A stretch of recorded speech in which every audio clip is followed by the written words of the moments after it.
Hey guys, it's Mr. Sorensen. I just wanted to make a really quick video. I'm going to start doing these videos whenever I see something that I think could kind of take us to the next level as far as percussion goes. So this is just a quick one. Right now I'm in the percussion storage room. Yay, percussion storage room. And I noticed it says, I know it's upside down, but it says Cedar High Band Vibraphone #1. And then if you lift the cover, just for fun, that is not a vibraphone.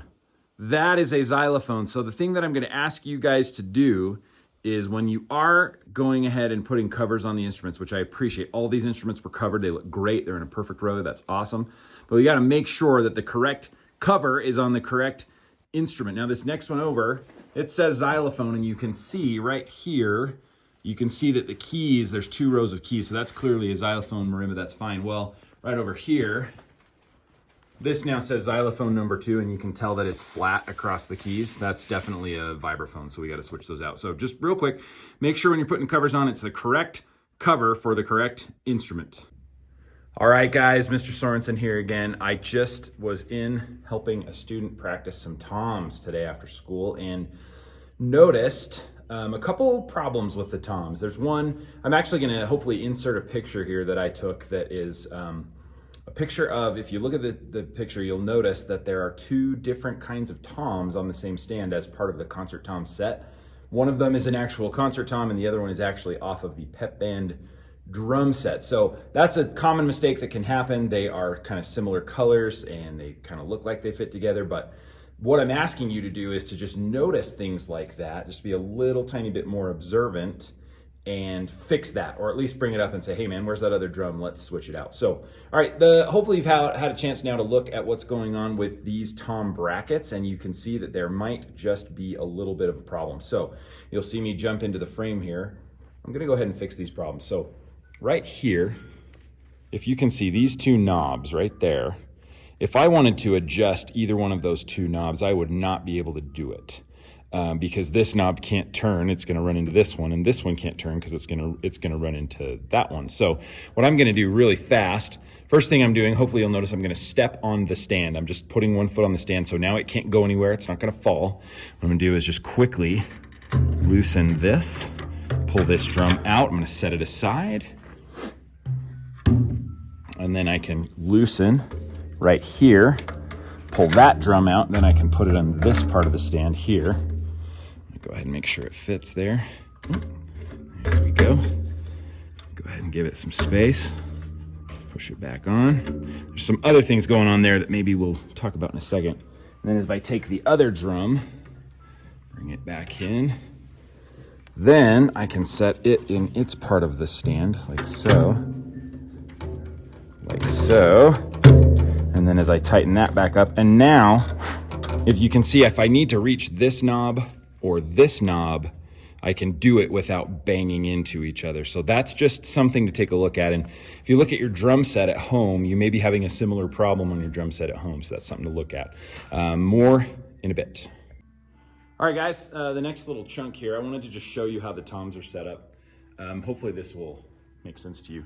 If you can see the sizes will roughly correspond to the pitches. So this is the highest drum, this is the next highest drum, that's the next highest drum, this is the next highest drum.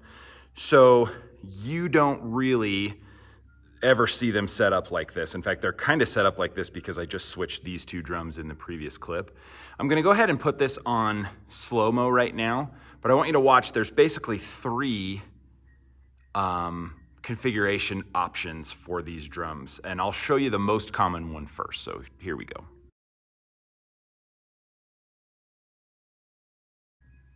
Okay, here we are again. So now you'll see in the video, we're kind of going my right to left. So right, drum #1, drum #2, drum #3, drum #4. So this is what we call the piano orientation. It's the highest pitches to your right, the lowest pitches to your left. Now, I'm not going to go through the time of setting up the other way, but it's basically you flip it and you have the highest pitches to your left, the lowest pitches to your right, and that essentially becomes, it's like your drum set. If you're playing a right-handed setup on drum set, you're going, you're filling down the toms. This is the opposite way. This is probably the most common way that they get set up for concert band. So they are, most of the pieces that you'll play the composer is writing for a set of concert toms that is set up like this. Now, percussion literature and band literature is constantly evolving, and so a lot of times you will run across a piece that's set up for the other orientation. And the other one, I'll show you this in just a second, but the other one would actually be marching tenor drums orientation. So you would have 1, 2, 3, 4. So again, that's highest to lowest, your highest drum here, next highest one, and then the lowest one over here. So I'm gonna go ahead and set that up that way, and I'm also gonna fix a couple problems as we go, see if you can figure out what they are as you watch the video.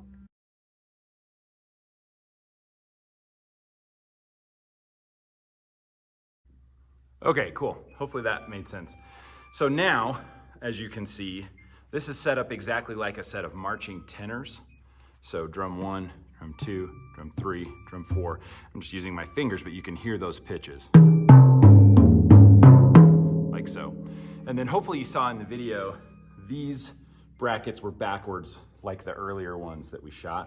So I went ahead and fixed those, and then hopefully you saw me just tightening a couple of things. And then one of the things I wanted to point out, hopefully you can see in the video, these two toms, the law of gravity being a thing, want to go that way. And so what I've done, it's not exactly on, I'll adjust it a little bit, but what I've done is I've pointed a leg. So now the lowest, or the leg on the floor down there is pointed exactly the direction that the toms want to go. So they're not going to fall over that way. I can put quite a bit of force there. It would have to fall that way or that way, which it's not likely to do. Same thing over here. So this drum wants to fall this way. So what I'm going to do is just adjust it so that it's right over. Oh, wrong thing there. It's right. Oh, keep trying. So I don't want to force it. I always want to loosen and then move and then tighten. So I'm trying to. There we go. Now, wow, that's been way over tightened. There we go. There we go. So now it's just right over that leg, and there's no possible way it can fall that direction. It would have to fall this way or that way or even this way, which is way less likely. So that is the thing. I'm gonna show you one more thing and then we'll be done with this video. All right, peeps, one more quick thing. This is kind of an extreme example. I definitely messed this up, but when I am wanting to play a tom's part, one of the things that I really want is all of the toms to be kind of at the same plane. And when I say plane, I'm thinking geometry. So a plane, right? Flat plane. And you can see these drums are definitely not that. So I want to run through just a couple things really fast to check that'll help you get everything on the same plane. So the first things first is these brackets right here. Are they at the same height? Because if one is higher or lower than the other, that's going to cause you a problem. These appear to be about the same height. These right here, these two are definitely not the same height. So what I'm going to do, I'm going to look over here. I'm actually going to raise this one. It looks like about 1 inch. So again, I loosen, raise, and it doesn't have to be level perfect. You know, nobody's getting out a laser level or whatever. But now I'm looking at that, and it's still a little bit low. They're definitely a lot closer. So now there's that. That's thing number one to look at. And then I'm making sure I'm kind of lifting up on that so that it's not leaning out against the bracket. I'm lifting up on it so I can just tighten it straight on. Now, the second thing, the obvious thing to look at over here is, are these at the same angle? This one looks like it's pretty straight. This one's aimed up in the air a little bit. So again, I'm going to grab hold of this thing so it can't go anywhere, loosen, and I'm going to drop it down maybe 2 notches. Let's see what that did, and tighten it back up. Again, we don't want to over tighten, just tighten. So as I'm looking down, yeah, they're pretty close now.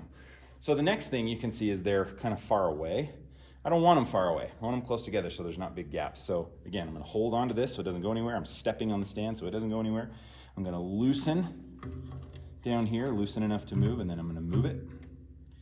And then I'm going to tighten it enough to stay, just like that. And now I can see these two are just not on the same level. So I'm taking a closer look here. I think maybe I came up 1 notch too much on this. So again, oh no, actually, let's do this first. So the next thing we can do, the next kind of obvious thing, is this knob right here. We want to loosen. And again, every time I'm loosening, yeah, there we go. See, that brought those right into level. So I'm going to tighten that back up. So every time I loosen, I'm holding onto the drum. I'm holding onto the bracket. I'm putting my foot on the stand so that things don't go away. I don't want physics to take over. I want to be in control of the drum.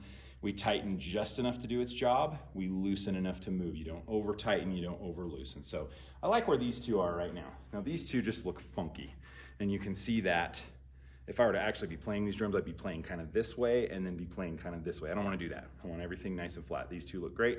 Let's see what we can do with this one. So again, the first most obvious thing is that these are on different angles. So I'm gonna, again, I'm grabbing hold of the drum, I'm loosening this knob. I'm just gonna flatten it out, okay? And let's do the other thing. These look pretty close to me, and as I'm looking at these angles right here, they look pretty close to me, so I'm guessing it's this. Again, grabbing the drum, loosening the knob. There we go. And that's pretty close. And now I see a little gap here. I don't like that gap, so I'm looking down here. I'm gonna move this drum. So I'm gonna grab hold of it, make sure it doesn't go anywhere. Again, I'm stepping on the stand, loosen just enough for it to move. There it comes in, tighten enough. Yeah, really cool. Now, the only thing that's left here is a gap right here. We can fix that pretty easily. And then there's a gap here. These drums, these are lower than these ones. So I look at it and I go, well, what do I want to do? I'm a little bit taller, so I'll choose to make these a little taller. So again, over here, stepping on the stand. I'm even going to step on both parts of the stand because I'm going to make a big move here. I'm holding onto the middle bracket, loosen. This one's pretty tight. And so then I'm just going to raise up a little bit, kind of eyeballing it there. Again, I'm gonna set these toms right over that leg, and now I'm tightening. And then to fix that little gap, I'm just gonna grab the brackets, just move it in just a tiny little bit. And then what I've got here, just a very quick adjustment. I don't know how long this video is, 2-3 minutes. And now I've got these toms. Again, this is in the marching tom configuration, 1, 2, 3, 4. But I've got them now in a great position. The only thing I would do for me is maybe spread them out a little bit. There we go. So my curve isn't quite so narrow. It's now a little bit of a wider curve. And now they're all on the same level. They're all nice and flat, all in front of me. Get a music stand, I can play drums. I don't have to worry about it, don't have to fight it. So guys, just a couple quick things on concert toms. All of these concepts can apply to your drum set at home. I think the drum set is really, really close to concert toms. So if you are making that happen at your house, this will help. So anyway, if you want to watch it again, ask me a question, shoot me an email, whatever. Make sure and hit that like and subscribe button. Just kidding.